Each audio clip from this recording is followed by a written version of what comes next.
करीब आ गई, मगर जब वो फातिह की हैसियत से यरूशलेम दाखिल हुए तो उन्होंने वो काम क्या जो दुनिया ने पहले कभी नहीं देखा। कोई कत्ल आम नहीं, कोई इंतकाम नहीं। उन्होंने ईसाइयों को अमान दी, औरतों और बच्चों को तहफ़्फ़ुज़ दिया और सलीबी कैदियों को इज्जत के साथ रहाई दी। दुश्मन भी उनके अदलो रहम से मुतासिर हुए, यहां तक कि यूरोप में भी उनका नाम द मर्सिफुल सल्टन के तौर पर लिया जाने लगा।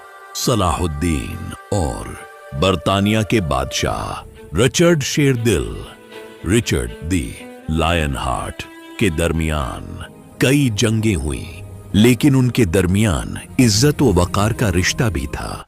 तारीख बताती है कि एक मौके पर रिचर्ड बीमार हुआ तो सलाह अद-दीन ने उसके लिए अपने खीमे से दवा और फल भेजे। ये वो अजमत किरदार थी जो इस्लाम की असल रूह को जाहिर करती है। सलाहुद्दीन का सबसे बड़ा हथियार सिर्फ तलवार नहीं था, बल्कि ईमान और अखलाक था। वो हमेशा कहते थे, फतह तलवार से नहीं, नीयत की सच्चाई से होती है।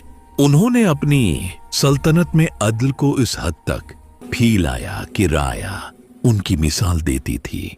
वो खुद इतने सादा थे कि वफात के वक्त उनके पास कफन के सिवा कुछ न था। वो 1193 ईस्वी में दमिश्क में इंतकाल कर गए, मगर अपने पीछे एक ऐसा नाम छोड़ गए जो वक्त की गरज भी मिटा नहीं सकी। आज जब दुनिया ताकत के निशे में अदल भूल चुकी है, सलाहुद्दीन का किरदार हमें याद दिलाता है कि असल अजमत इक्तदार में नहीं, बल्कि इंसाफ, ईमान और इंसानियत में है। वो हमें ये सबक देते हैं कि जब नीयत पाक हो तो अल्लाह मदद जरूर करता है।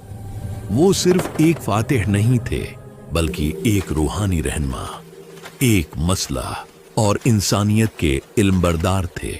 सलाहुद्दीन अय्यूबी की जिंदगी हमें बताती है कि एक फर्द भी अगर नेक नियत हो तो पूरी तारीख बदल सकता है। उनकी सीरत हमें ये पैगाम देती है कि मुसलमान कभी शख्स नहीं खाता जब तक वो ईमान पर कायम रहता है।